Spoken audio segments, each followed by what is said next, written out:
Olá, sou Robert Mackenzie, na Biblioteca Harper, da Universidade de Chicago. Quase todos aqui, assim como todas as famílias nos Estados Unidos, sofreram com um dos grandes males do nosso tempo, a inflação. Preços em espiral que trazem desemprego e ameaçam destruir a poupança de todo o povo. Bem, todos nós temos nos angustiado com esse problema. Milton Friedman passou muitos anos analisando e está convencido de que entende a cura, como você verá neste filme.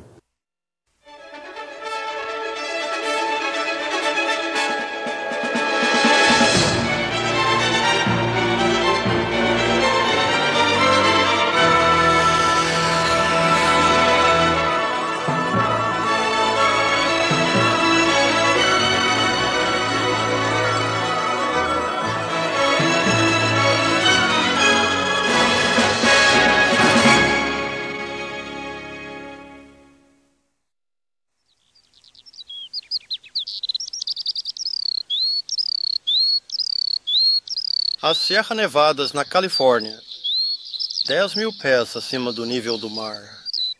No Mustang. No inverno, as temperaturas caem para 40 graus abaixo de zero.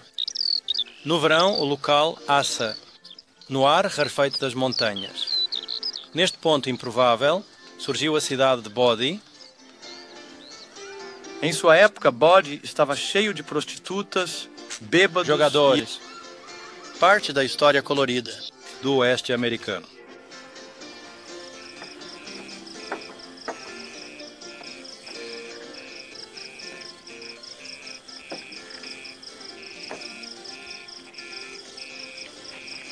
Há um século, esta era uma cidade de 10.000 pessoas.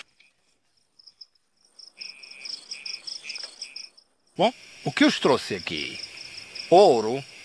Se fosse ouro de verdade, as pessoas estariam se apressando para pegá-lo. Uma série de estrelas douradas. Greves em todo o Ocidente levaram pessoas de todo o mundo, todos os tipos de pessoas, vieram aqui com um único propósito e apenas um: enriquecer. Mas no processo, eles construíram vilas, cidades, em lugares onde ninguém teria sonhado em construir uma cidade. O ouro construiu essas cidades. E quando o ouro se esgotou, as cidades colapsaram e se tornaram cidades fantasmas. Muitas das pessoas que vieram para cá acabaram da forma como começaram, falidas e infelizes, mas algumas enriqueceram. Para eles o ouro era riqueza real, mas era para o mundo como um todo. As pessoas não podiam comer o ouro, não podiam vestir o ouro, não podiam viver em casas feitas de ouro, porque havia mais ouro. Elas tinham que pagar um pouco mais de ouro para comprar bens e serviços. Os preços das coisas em termos de ouro subiram a um custo tremendo, ao sacrifício de vidas. As pessoas extraíam ouro das entranhas a terra. O que aconteceu com aquele ouro? Eventualmente, finalmente, foi transportado para lugares distantes, apenas para ser enterrado novamente no chão, desta vez nos cofres de bancos por todo o mundo. Quase tudo já foi usado como dinheiro. Sal-gema, na Etiópia, anéis de latão na África Ocidental, conchas de cauri em Uganda, até um canhão de brinquedo. Qualquer coisa pode ser usada como dinheiro. Dinheiro de crocodilo na Malásia. Absurdo, não é? Aquela minoria assediada da população que ainda fuma pode reconhecer este material como a matéria-prima a partir da qual seus cigarros são feitos. Mas nos primeiros dias das colônias, muito antes de os Estados Unidos serem estabelecidos, isso era dinheiro. Era um dinheiro comum, de Virgínia, Maryland e Carolinas. Era usado para todos os tipos de coisas. A legislatura votou que poderia ser usado legalmente para pagar impostos. Era usado para comprar alimentos, roupas e moradia. De fato, uma das visões mais interessantes era ver os jovens robustos daquela época. Para pagar os custos da passagem das lindas jovens que viriam vir da Inglaterra para serem suas noivas. Agora, você sabe como é dinheiro. Há uma tendência para ele crescer para que mais e mais fosse produzido. E foi isso que aconteceu com esse tabaco. À medida que mais tabaco era produzido, havia mais dinheiro. E como sempre acontece quando há mais dinheiro, os preços subiram.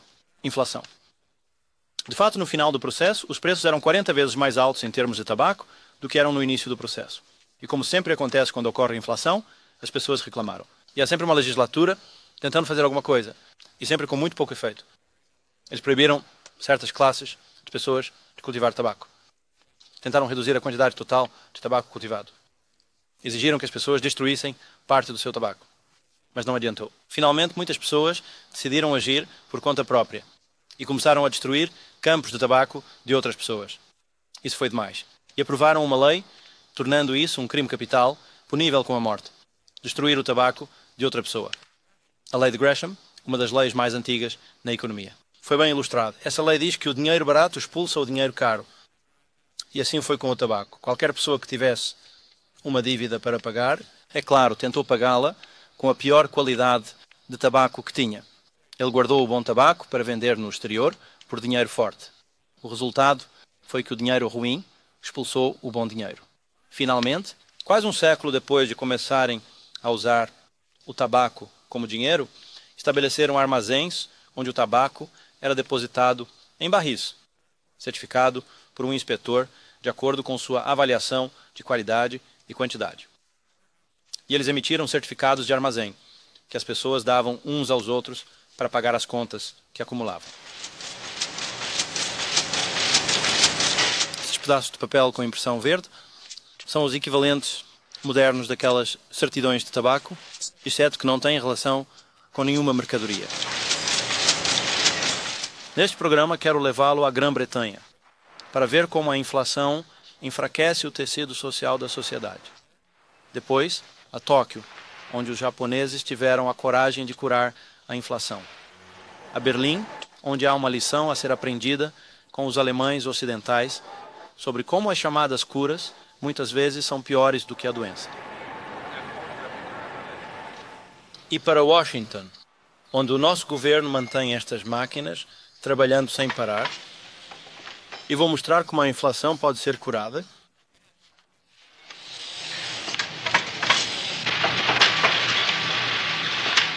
O fato é que a maioria das pessoas aproveita as fases iniciais do processo inflacionário. No Reino Unido, dos anos 60, vibrantes, havia muito dinheiro por aí. Os negócios estavam agitados, empregos eram abundantes e os preços ainda não tinham disparado. A princípio, todos pareciam felizes. Mas no início dos anos 70, à medida que os bons tempos continuavam, os preços começaram a subir cada vez mais rapidamente. Em breve, algumas dessas pessoas vão perder o emprego.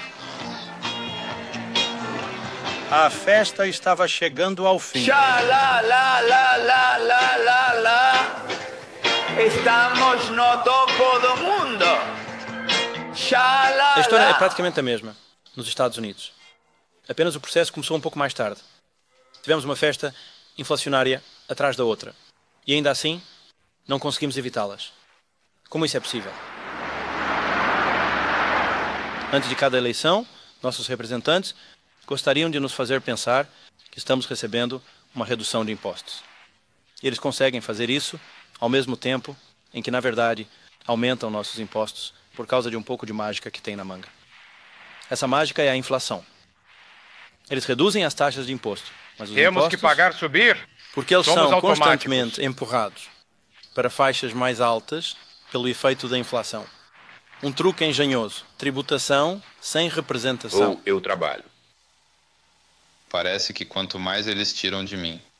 Se eu trabalhar um dia extra ou 2 dias extras, o que eles cobram só de imposto de renda federal é quase o dobro, porque, aparentemente, isso te coloca em uma faixa de imposto de renda mais alta e tira mais de você. Bob Crawford mora com sua esposa e 3 filhos em um subúrbio de Pittsburgh. Eles são uma família americana bastante comum. Não bata a porta, Daphne. Está bem, tudo bem. O que você está fazendo? Preparando seu prato favorito. Fomos à casa dos Crawford depois que ele passou alguns dias calculando seus impostos federais e estaduais sobre a renda para o ano. Para o nosso benefício, ele tentou estimar todos os outros impostos que também havia pago. No final, porém, ele não descobriu muito que irá surpreender alguém. A inflação está subindo. Tudo está ficando mais caro. Não importa o que você faça, assim que você sai de casa, tudo está subindo. As contas de gás continuam subindo, contas de eletricidade, sua gasolina. Você poderia enumerar 1000 coisas que estão subindo. Simplesmente tudo está indo às alturas. Sua comida. Minha esposa vai ao supermercado. Nós costumávamos viver com, digamos, $60 ou $50 a cada 2 semanas só para a nossa comida básica. Agora são $80 ou $90 a cada 2 semanas. As coisas estão saindo de vista no que diz respeito ao custo de vida. Como eu digo, está ficando difícil. Parece que a cada mês piora e piora. E eu não sei onde isso vai parar. No final do dia, eu gastei quase $6 mil dos meus ganhos em impostos. Isso me deixa com um total de $12 mil para viver. Isso pode parecer muito dinheiro, mas 5, 6 anos atrás eu ganhava $12 mil.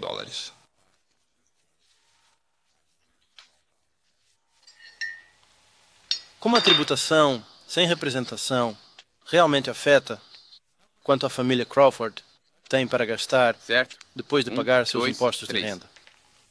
Bem, em 1972, Bob Croft... Friedman ganhou $12 mil. Parte dessa renda não estava sujeita ao imposto de renda. Após pagar o imposto de renda sobre o restante, ele tinha essa quantia restante para gastar. 6 anos depois, ele estava ganhando $18 mil por ano. Em 1978, o valor livre de impostos era maior, mas agora ele estava em uma faixa de imposto mais alta. Então, seus impostos aumentaram em um percentual maior do que sua renda. No entanto, esses dólares não valiam tanto. Mesmo seus salários, muito menos sua renda, depois dos impostos, não acompanharam a inflação. Seu poder de compra era menor do que antes. Isso é tributação sem representação na prática. Tivemos vários de vocês, irmãos, que estão sentados aqui hoje, que estavam conosco naquele comitê, e eu gostaria de lhe dizer uma das coisas... Existem muitos bodes expiatórios tradicionais culpados pela inflação. Com que frequência você já ouviu a inflação ser atribuída aos sindicatos por aumentarem os salários? Os trabalhadores, é claro, não concordam. Mas, pessoal, isso não é verdade. Isso é um subterfúgio. Isso é um mito. Suas taxas salariais não estão criando inflação. E ele está certo? Vou compartilhar. Os salários mais altos são principalmente resultado da inflação, ao invés de uma causa dela. Economistas neste país... De fato, a impressão de que os sindicatos causam inflação surge em parte porque os salários sindicais demoram a reagir à inflação e depois à pressão para recuperar. Dia a dia tentando representar nossos próprios membros. Mas, na verdade, esse não é o caso. Não só não conseguimos acompanhar, como também não conseguimos manter um nível salarial condizente com o custo de vida que aumentou neste país.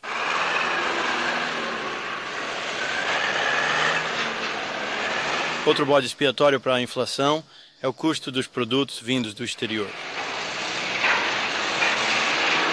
Nos dizem que a inflação é importante, que preços mais altos no exterior aumentam os preços em casa.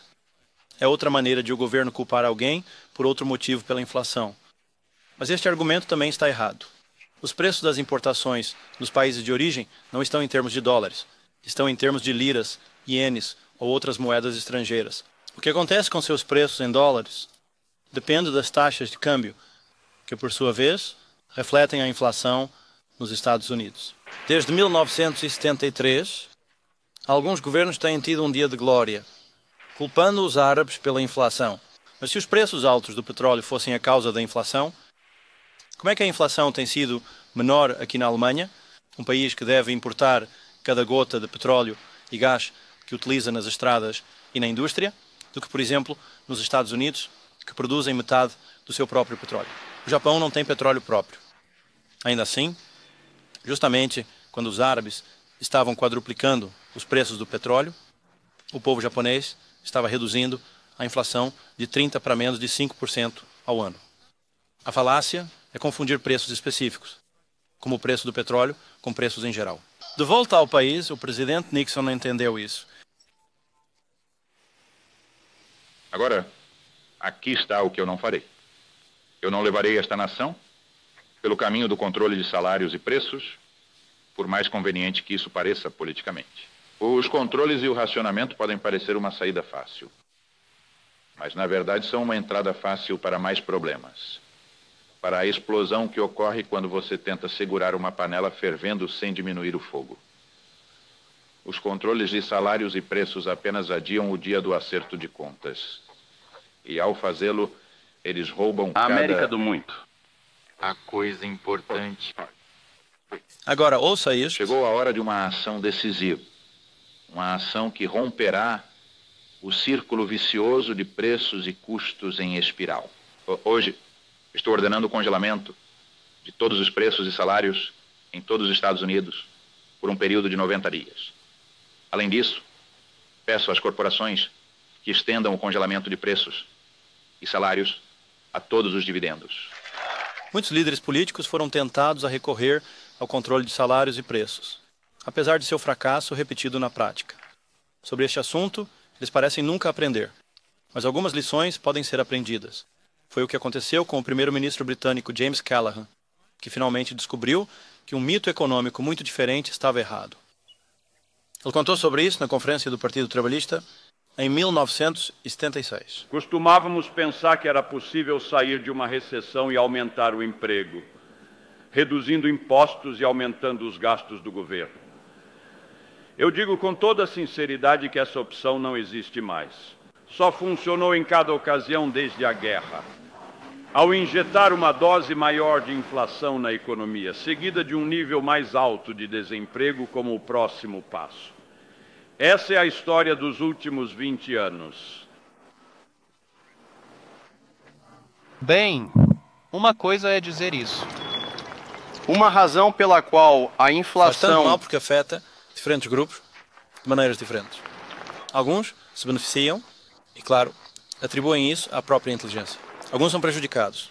E claro que atribuem isso às ações malignas de outras pessoas.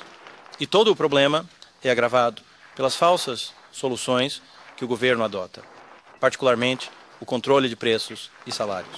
Os coletores de lixo em Londres sentiram-se justificadamente revoltados porque seus salários não foram permitidos acompanhar o custo de vida.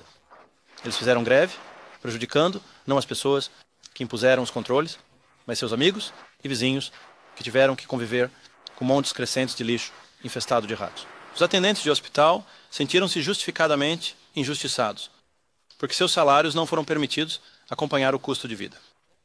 Eles fizeram greve, prejudicando não as pessoas que impuseram os controles, mas os pacientes com câncer que foram retirados dos leitos hospitalares. Os atendentes se comportaram como um grupo de uma maneira que nunca teriam se comportado como indivíduos.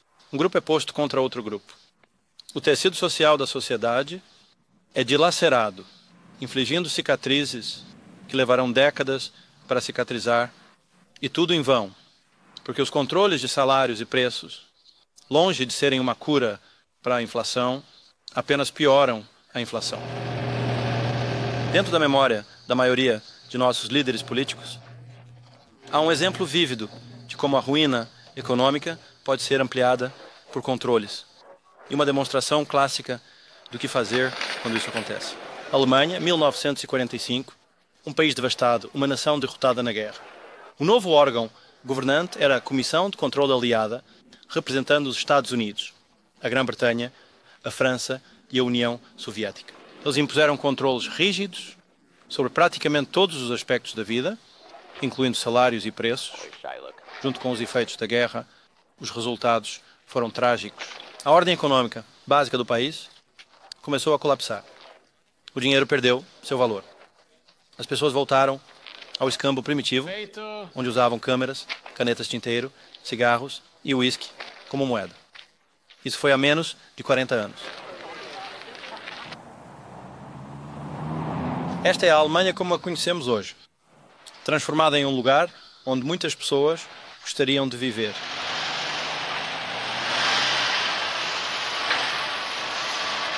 Como eles conseguiram sua recuperação milagrosa. O que eles sabiam que nós não sabemos. Cedo numa manhã de domingo, era 20 de junho de 1948, o ministro da Economia alemão, Ludwig Erhard, o economista profissional, introduziu simultaneamente uma nova moeda, o atual Deutsche Mark, e de uma só vez aboliu quase todos os controles sobre preços e salários. Por que ele fez isso em um manhã de domingo? Não foi, como você poderia supor, porque os mercados de ações estavam fechados naquele dia. foi, como ele adorava confessar, porque os escritórios das autoridades de ocupação americanas, britânicas e francesas estavam fechados naquele dia. Ele tinha certeza de que se tivesse feito isso quando estavam abertos, eles teriam cancelado a ordem. Funcionou como um encanto. Em poucos dias as lojas estavam cheias, repletas de mercadorias. Em poucos meses, a economia alemã estava funcionando a todo vapor. Os economistas não ficaram surpresos com os resultados. Afinal de contas, é para isso que serve um sistema de preços. Mas, para o resto do mundo, parecia um milagre económico que um país derrotado e devastado pudesse, em pouco mais de uma década, tornar-se o mais forte. A economia mais forte no continente da Europa. Sente-se, sente-se.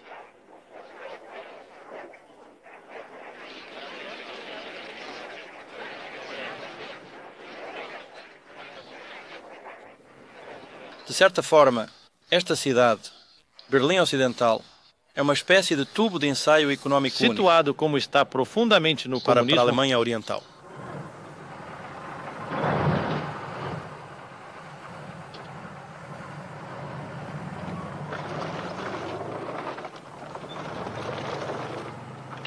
Dois sistemas económicos, fundamentalmente diferentes, colidem aqui na Europa, o nosso e o deles, separados por filosofias políticas, definições de liberdade e um muro de aço e concreto.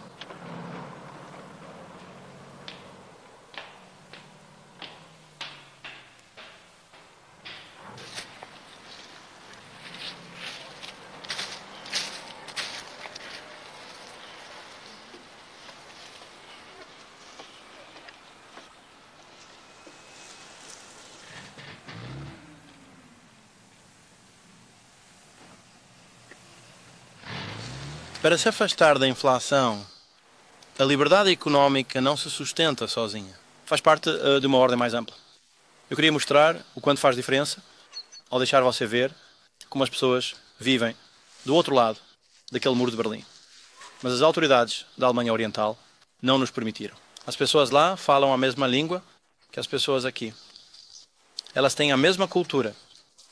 Elas têm os mesmos antepassados. Elas são o mesmo povo.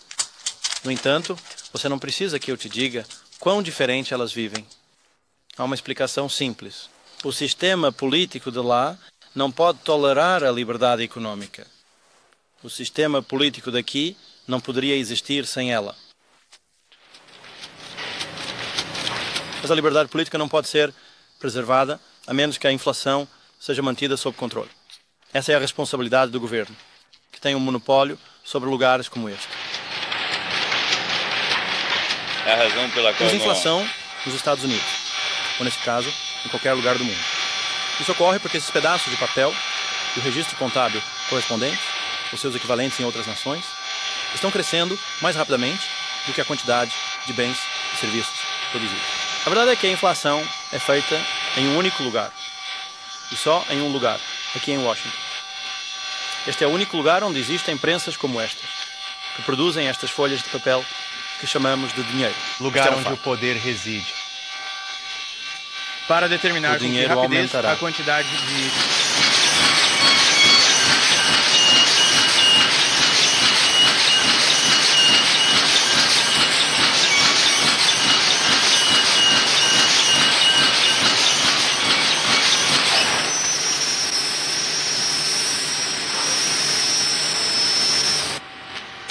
O que aconteceu com todo aquele barulho?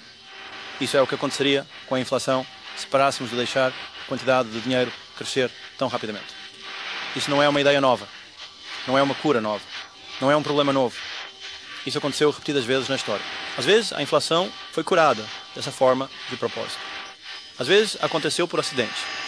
Durante a Guerra Civil, o Norte, no final da Guerra Civil, invadiu o local no Sul, onde as máquinas de impressão estavam montadas, onde os pedaços de papel estavam sendo produzidos. Antes desse ponto, o Sul havia tido uma inflação muito rápida. Se a memória não me falha, algo em torno de 4% ao mês. A Confederação levou um pouco mais de 2 semanas para encontrar um novo lugar onde pudessem instalar suas impressoras e reiniciar a produção. Durante esse período de 2 semanas, a inflação parou. Após o período de 2 semanas, quando as impressoras começaram a funcionar novamente, a inflação voltou a subir. É claro assim, direto assim. Mais recentemente, há outro exemplo dramático da única maneira eficaz de lidar com a inflação desenfreada. Em 1973, as donas de casa japonesas, ao irem ao mercado, enfrentaram um fato desagradável. O dinheiro em suas bolsas parecia estar perdendo valor. Os preços estavam começando a disparar, enquanto a terrível história da inflação começava a se desenrolar novamente. O governo japonês sabia o que fazer. Além disso, estavam preparados para fazê-lo. Quando tudo acabou, os economistas puderam registrar exatamente o que havia acontecido. Em 1971, a quantidade de dinheiro começou a crescer mais rapidamente. Como sempre acontece, a inflação não foi afetada por um tempo. Mas no final de 1972 começou a reagir. No início de 73, o governo reagiu. Começou a cortar o crescimento monetário, mas a inflação continuou a disparar por um tempo. A reação tardia fez de 1973 um ano muito difícil de recessão. A inflação só caiu quando o governo demonstrou sua determinação em controlar o crescimento monetário. Levou 5 anos para eliminar a inflação do sistema. O Japão havia alcançado estabilidade relativa. Infelizmente, não há como evitar o difícil caminho que os japoneses tiveram de seguir antes de terem tanto baixa inflação quanto uma economia saudável. Eles tiveram que passar por uma recessão até que o lento crescimento monetário tivesse seu efeito retardado sobre inflação. Inflação é como o alcoolismo. Em ambos os casos, quando você começa a beber ou quando você começa a imprimir dinheiro demais, os bons efeitos vêm primeiro. Os maus efeitos só vêm depois. É por isso que em ambos os casos há uma forte tentação de exagerar, de beber demais e de imprimir muito dinheiro. Quando se trata da cura, é o contrário. Quando você para de beber ou quando você para de imprimir dinheiro, os efeitos ruins vêm primeiro e os efeitos bons só vêm depois. É por isso que é tão difícil persistir com a cura. Os Estados Unidos, 4 vezes, nos 20 anos após 1957, nós empreendemos a cura. Mas cada vez faltou-nos a vontade de continuar. Como resultado, tivemos todos os efeitos ruins e nenhum dos efeitos bons. O Japão, por outro lado, ao manter uma política de desaceleração das impressoras por 5 anos, conseguiu em 1978 colher todos os benefícios. Baixa inflação e uma economia em recuperação. Mas não há nada de especial no Japão. Todo país que teve a coragem de persistir em uma política de crescimento monetário lento conseguiu curar a inflação e, ao mesmo tempo, alcançar uma economia saudável.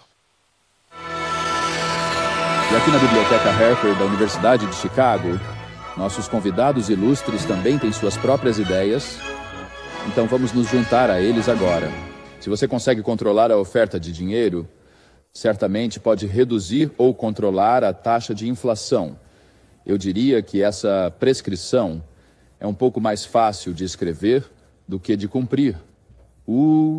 Eu acho que existem outras maneiras de fazer isso e eu relacionaria a oferta de dinheiro. Acho que a inflação é uma medida da relação entre dinheiro e os bens e serviços que o dinheiro é destinado a cobrir. E, portanto, se você puder estimular os bens, a produção de bens e serviços é útil. É um pouco mais difícil controlar a oferta de dinheiro, embora eu ache que possa ser feito, do que apenas dizer que você deve controlá-la, porque tivemos o crescimento dos cartões de crédito, que são uma forma de dinheiro criada, de fato, pelo sistema de livre iniciativa. Nem tudo é apenas impresso em Washington, mas isso pode parecer muito defensivo. Acho que ele estava certo ao dizer que foi criado, que a inflação está baseada em Washington. Senhor Martin, ninguém esteve na mais linha de tempo fogo. que você. São 17 anos como chefe do Fed. Poderia comentar brevemente sobre isso? E vamos passar para o grupo. Quero dizer 19 anos. Eu não estaria aqui se não fosse por Milton Friedman hoje. Ele veio e nos deu conselhos de vez em quando. Ele vai fazer algumas entrevistas. Eu te avisei. Mais tarde. Estou bastante contente que não tenhamos feito tão bem daquela vez. O tempo todo, em seus 19 anos. Como presidente do Federal Reserve, Bill, o crescimento médio da oferta monetária foi de 3,1% ao ano. A taxa de inflação foi de 2,2%. Desde que você saiu, a oferta monetária dobrou exatamente. A taxa de inflação tem uma média superior a 7%. E claro, nos últimos tempos a oferta de dinheiro tem crescido em dígitos duplos, assim como a nossa taxa de inflação. Posso, antes de mais, confirmar 2 fatos que foram tão vividamente apresentados no filme do professor Friedman.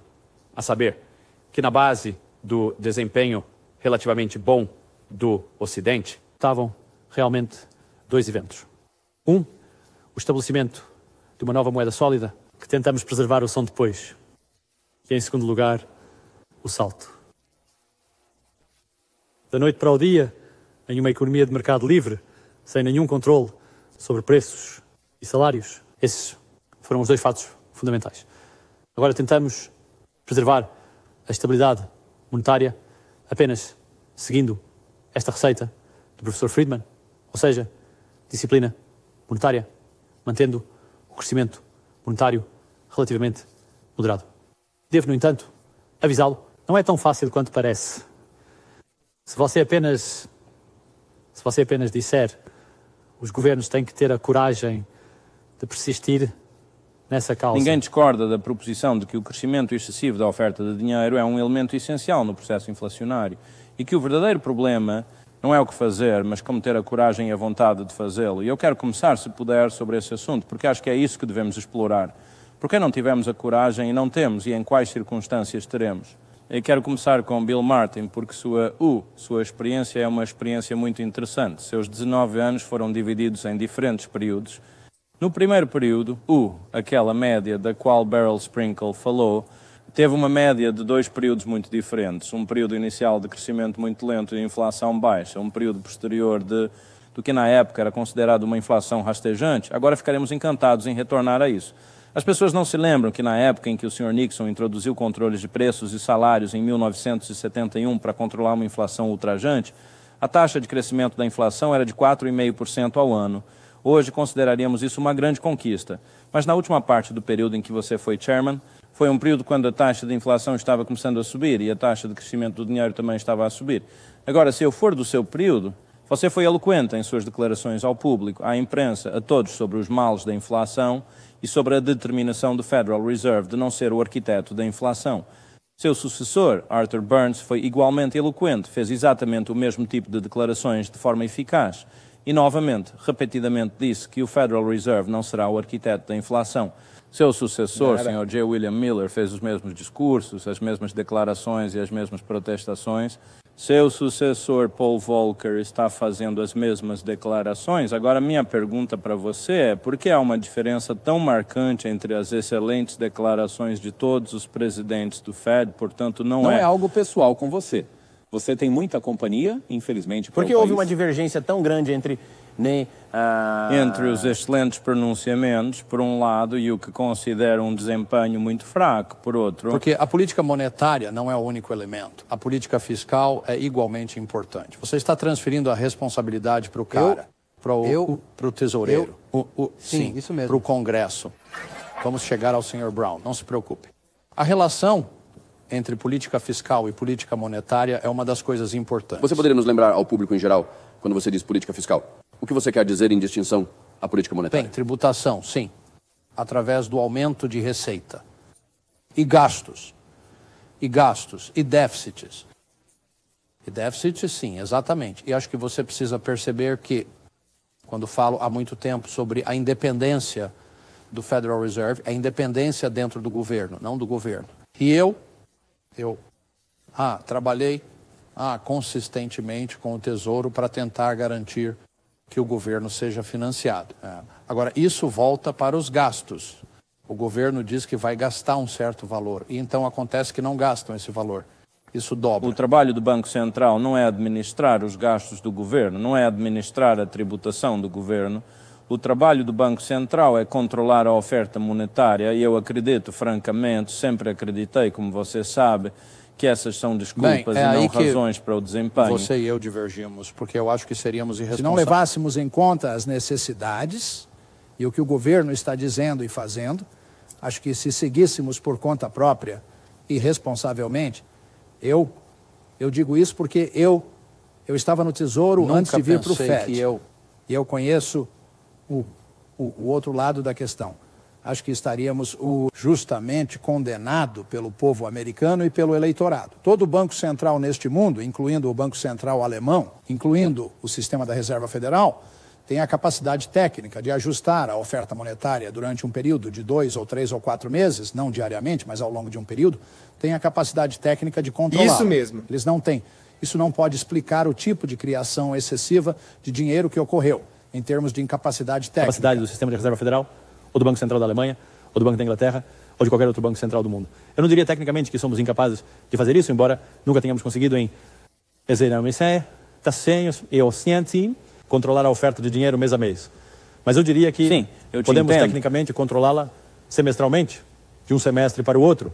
E isso seria suficiente para controlar a inflação. Apenas visão. No entanto, se eu me levantar, eu sou um cientista econômico e estou tentando observar fenômenos. E observei que todo presidente do Federal Reserve diz uma coisa e faz outra. Não quer dizer que ele faz. O sistema faz. Sim. Quão diferente é a sua configuração na Alemanha? Você já ouviu falar desse problema de governos se comprometendo com gastos e o Fed tendo que se ajustar a isso de uma forma ou de outra? Agora, qual é a sua posição sobre esse problema muito interessante? Somos muito independentes do governo, mas por outro lado, somos conselheiros do governo. Além disso, sobre os déficits orçamentários, eles não iriam facilmente ao Parlamento com um déficit em seu orçamento, o que é abertamente criticados e desaprovados pelo Banco Central. Porquê? Porque temos uma tradição em nosso país de também podermos criticar publicamente o governo por conta disso. E em segundo lugar, se como aconteceu no nosso caso, também o governo ultrapassa o que é tolerável, em nome do equilíbrio geral, nós deixamos isso passar nos mercados de capital. Ou seja, eles aumentaram as taxas de juros. Isso gerou críticas públicas e isso teve algum efeito na atitude deles. Acho que esse é um ponto muito importante que o Dr. Eminger acabou de fazer, porque não há uma relação direta entre déficits do governo e o que acontece com a oferta de dinheiro de forma alguma. A pressão o Federal Reserve vem indiretamente como uma grande dívida do governo. Exatamente. Isso acontece porque déficits, se forem financiados no mercado geral de capitais, aumentarão as taxas de juros e então teremos os Wright-Patmans no Congresso e seus sucessores pressionando o Federal Reserve para intervir e financiar o déficit imprimindo dinheiro, como uma maneira de supostamente conter as taxas de juros. Agora, antes de passar para o Sr. Brown e perguntar a ele sobre isso, só quero fazer um ponto que é muito importante. As atividades do Federal Reserve ao tentar conter as taxas de juros nos colocaram em uma posição em que temos as taxas de juros mais altas da história. É outro exemplo da diferença entre as intenções anunciadas de uma política e o resultado real. Mas agora quero chegar a Clarence Brown e perguntar a ele, passar a responsabilidade para ele e colocá-lo em uma posição desconfortável por um momento. Os gastos do governo têm aumentado rapidamente, administração republicana ou administração democrata. Esta é uma questão apartidária, não importa. Os déficits do governo têm aumentado rapidamente, administração republicana ou administração democrata. Por que é que aqui, novamente, você tem a diferença entre pronunciamentos e desempenho? Não há nenhum senador vem e diz a favor da inflação. Não há um único que dirá, sou a favor de grandes déficits. Todos dirão, queremos um orçamento equilibrado, queremos conter os gastos, queremos um governo econômico. Como você explica a diferença entre desempenho Conversa ao lado do Congresso. Bem, primeiro, acho que precisamos esclarecer um ponto. Eu não estou tanto a favor do governo quanto estou contra ele. Você sabe, não é membro do Novamente, não estou direcionando isso a você pessoalmente. Ficar, claro. E enquanto as administrações, como você mencionou, as administrações republicanas e democratas têm sido o responsável por aumentos nos gastos, pelo menos em termos da recomendação. É o Congresso, e somente o Congresso, que apropria os fundos e determina quais são os impostos. O presidente não tem autoridade para fazer isso, e por isso deve-se colocar isso aos pés do Congresso dos Estados Unidos. Agora, eu acho teríamos que admitir que é um pouco mais divertido, dá coisas do que retê-las, e esta é a razão pela qual o Congresso responde. Para um público em geral que diz, Eu quero que você corte os programas de todo mundo, menos aquele em que estou mais particularmente interessado. Economizo dinheiro. Mas, a propósito, minha esposa está cuidando do orfanatos. Então vamos tentar ajudar os orfanatos, ou o que quer que seja. Deixe-me tentar fazer um ponto, se eu puder, no entanto, sobre o que eu acho que é um novo espírito dentro do Congresso. E isso é que a inflação, como um mal nacional, começando a ter um impacto na psicologia política de muitos americanos. Agora, os alemães, os japoneses e outros passaram por essa terrível inflação do pós-guerra. Os alemães passaram por isso 2 vezes após a Primeira e a Segunda Guerra Mundial. E isso faz parte da sua psique nacional. Mas somos afetados neste país pela depressão. Toda a nossa estrutura tributária é construída sobre a depressão. A ideia da estrutura tributária no passado foi tirar o dinheiro do colchão, para onde foi depois que os bancos faliram neste país e os empregos foram perdidos, e do galpão ou da caixa de lata no quintal, tira-se de lá e coloca-se em circulação. Fazê-lo circular, fazer as coisas funcionarem.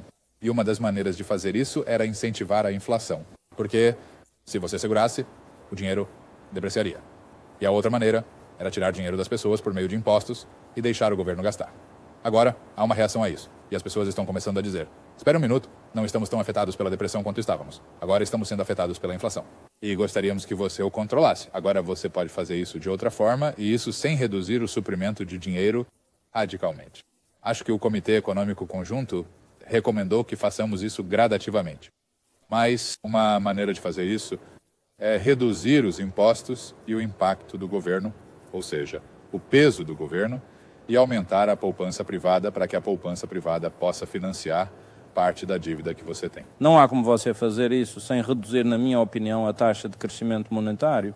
E eu, reconhecendo os fatos, mesmo que não devessem ser assim, me pergunto se você pode reduzir a taxa de crescimento monetário a menos que o Congresso... Na verdade, reduz o gastos do governo, assim como impostos governamentais. O problema é que, toda vez que usamos a gestão da demanda, encontramos uma situação tipo um cinto de ferro.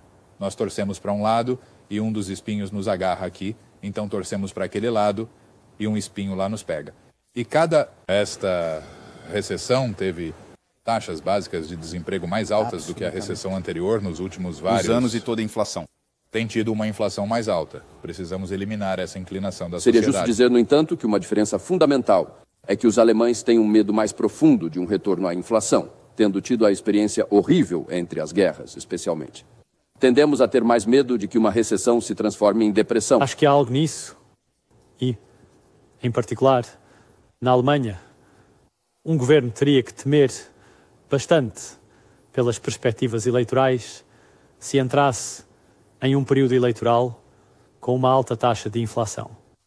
Mas há outra diferença importante. Deixa aqui desempregado. Desemprego. Mais do que a inflação. Você sentirá o desemprego. Mas isso pode estar mudando. O desemprego é temido. Aqui também. Mas a inflação é igualmente temida. Mas há outra diferença. Isto é, uma vez que você entrou nessa inflação crescente, onde cada vez que a base, o platô, está mais alto, é extremamente difícil sair disso. Você deve evitar entrar nessa situação agora. Esse é um conselho muito barato para mim, porque você está aqui. Mas nós temos, nos últimos 15, 20 anos, sempre estudamos experiências estrangeiras e dissemos a nós mesmos que nunca devemos entrar nisso, num círculo vicioso. Uma vez que você entra, leva muito tempo para sair dele. Isso é o que estou pregando agora, que devemos evitar a todo custo entrar novamente nesse círculo vicioso, como já tivemos em 73, 74. Levou-nos também 4 anos para sair dele, embora estivéssemos apenas com 8% de inflação. 4 anos para descer para 3%. Então Biscoitos da Girl Scout, sim. Agora você tem, eu acho, a questão de saber se pode fazer isso de uma forma gradual, ao longo de muitos anos, ou se não precisa de uma espécie de tratamento de choque. O filme mostrou que levou os japoneses... São quase 45 anos. Bob, uma das minhas preocupações sérias é que ainda não sofremos o suficiente. A maioria... Finalmente, a maioria dos países que finalmente controlaram sua inflação teve 20%, 30% ou pior. A Alemanha teve muito pior e o público os apoia. Vivemos em uma democracia e estamos formando grupos de interesse que se beneficiam da inflação. Pessoas que possuem imóveis, eles se saíram muito bem. E como podemos chegar lá sem ir ainda mais dor. E eu duvido que o Se faremos. você perguntar quem são os grupos que mais se beneficiaram com a inflação, não há dúvida. São os proprietários de imóveis, mas também são os congressistas que conseguiram votar por gastos mais altos sem ter que votar por impostos mais altos. Eles têm, de fato, o Congresso votou a favor da inflação, mas você nunca teve um congressista registrado nesse sentido. São os funcionários públicos do governo que têm seus próprios salários, são indexados e vinculados à inflação. Eles têm um benefício de aposentadoria, uma aposentadoria que está atrelada à inflação.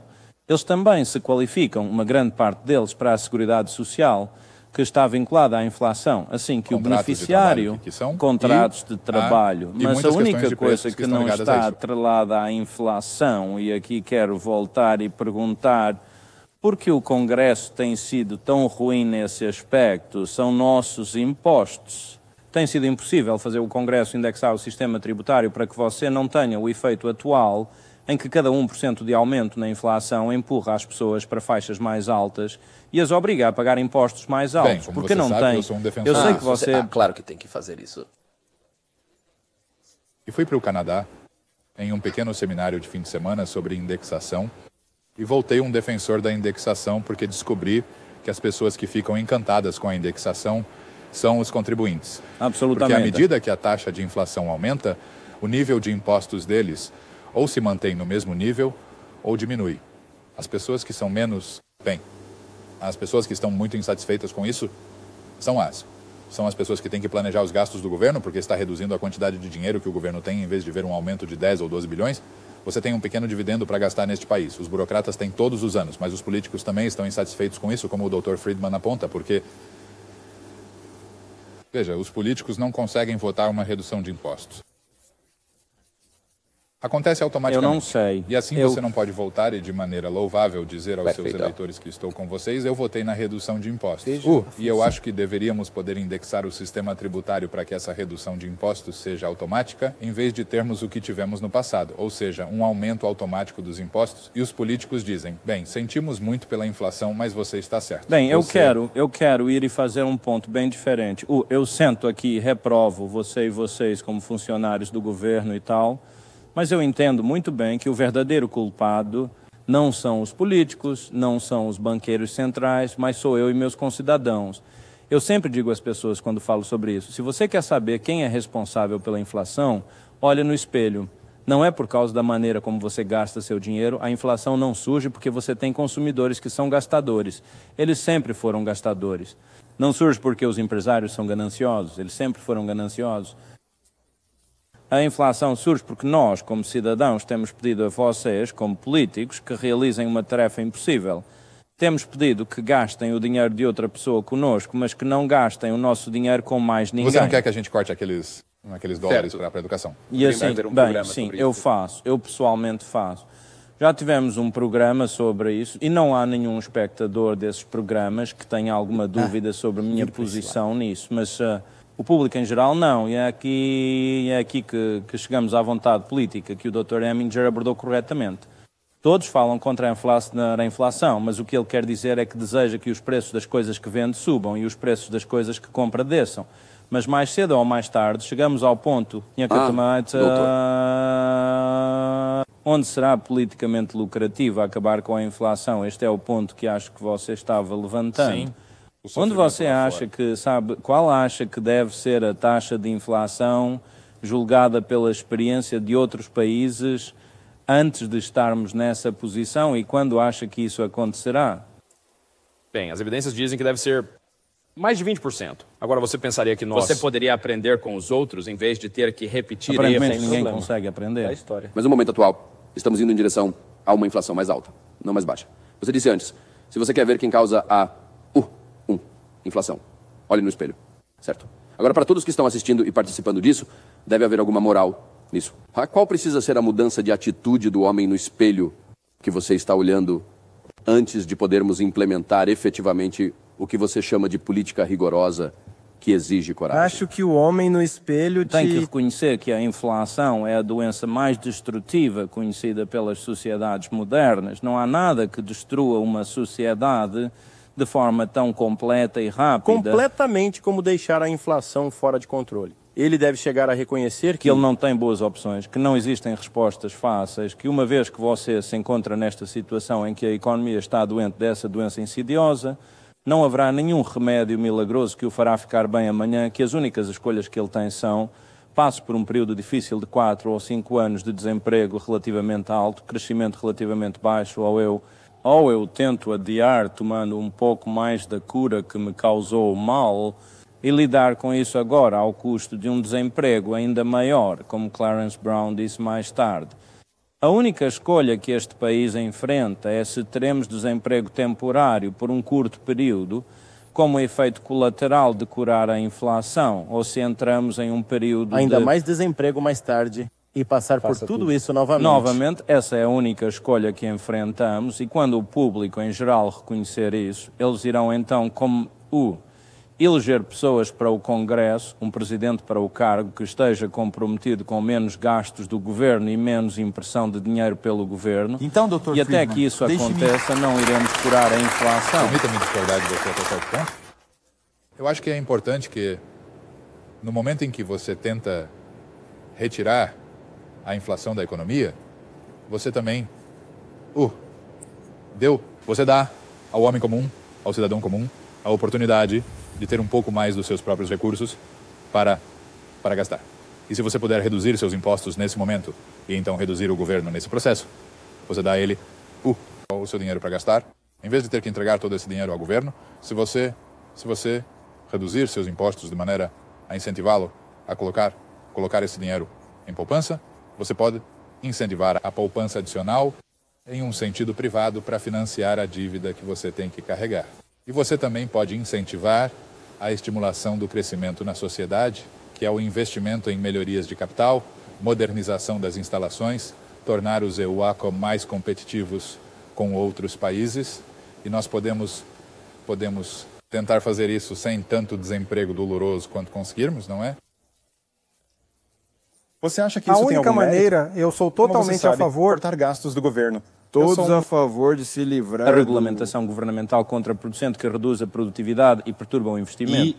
Mas, cortar um pouco os impostos. Devemos impostos, mas você está introduzindo uma confusão que tem confundido o povo americano, e essa é uma confusão entre gastos e impostos. O verdadeiro imposto sobre o povo americano não é o que você chama de impostos, é o gasto total. Se o Congresso gasta 50 bilhões de dólares a mais do que arrecada, se o governo gasta 50 bilhões de dólares, quem você acha que paga esses 50 bilhões de dólares? Os cheques árabes não estão pagando isso. O Papai Noel não está pagando isso. A fada do dente não está pagando isso. Você e eu, como contribuintes, estamos pagando isso indiretamente através da tributação oculta. E, portanto, o essencial é reduzir o total gasto do governo federal do ponto de vista da inflação. Do ponto de vista da produtividade, algumas das outras medidas que você tem... Estamos falando são muito mais importantes. Mas se você puder ver que a inflação e os impostos são parte integrante da mesma coisa, e se você eles cortar não gastos, são parte integrante do mesmo. Se você cortar gastos, mas você pega o dinheiro dele de uma forma ou de outra, absolutamente, o cidadão médio, para financiar o crescimento do governo. Então, se você diminuir o tamanho do governo, você pode cortar tanto a inflação quanto os impostos deles. Eu sou totalmente a favor disso. Tudo aí que estou dizendo é não se iludir achando que existe uma maneira indolor de fazer isso. Mas outra maneira é a produtividade. Se você puder aumentar a produção, o impacto da inflação é menor, porque você tem mais bens perseguindo. Absolutamente, mas você precisa ter um senso de proporção. Do ponto de vista da renda real do povo americano, nada é mais importante do que aumentar a produtividade. Mas do ponto de vista da inflação, é um pouco ativo. Seria um milagre se conseguíssemos aumentar nossa produtividade de 3% para 5% ao ano. Isso reduziria a inflação em 2 pontos percentuais. Faz parte do longo processo de eliminação da inflação. Apenas uma maneira de aliviar na minha opinião, há apenas uma maneira de aliviar as dores, de curar a inflação, e essa maneira não está disponível. Essa maneira é tornar crível para o povo americano que você realmente vai seguir a política que diz que vai seguir. Infelizmente, não vejo como podemos fazer isso. Sim, exatamente. Professor Friedman, esse é exatamente o ponto que eu queria ilustrar com nossa própria experiência. Nós também tivemos que combater a inflação e houve um período doloroso de 1 ano e meio. Mas depois disso... Tivemos uma redução contínua da taxa de inflação, com um lento movimento ascendente na economia desde 1975. Ano após ano, a inflação diminuiu e tivemos uma taxa de crescimento moderada, o que nos levou agora ao pleno emprego.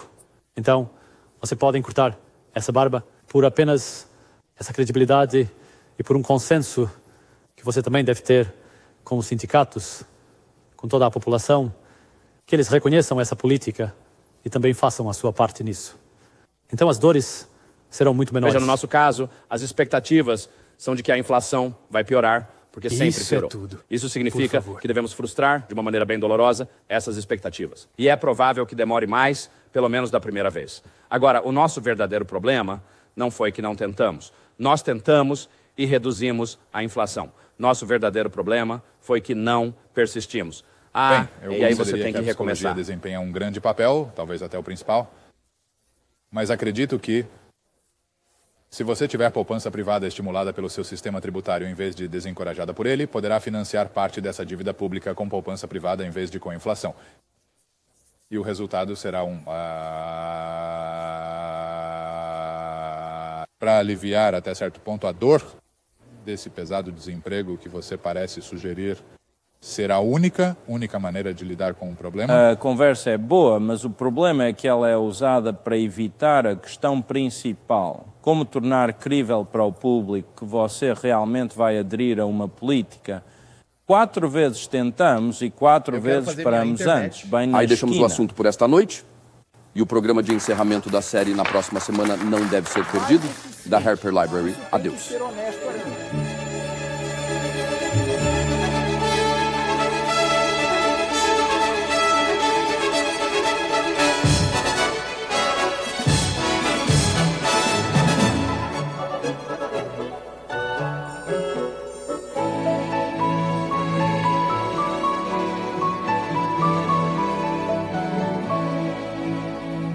Na próxima semana, descubra como o poder é usado e abusado.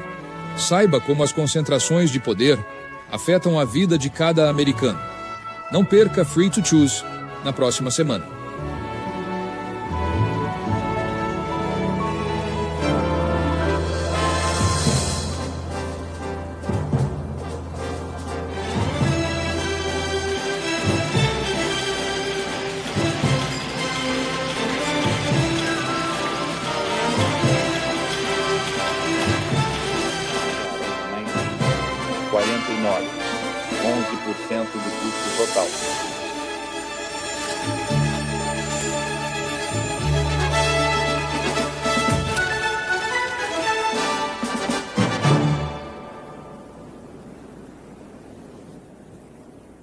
Cabeça.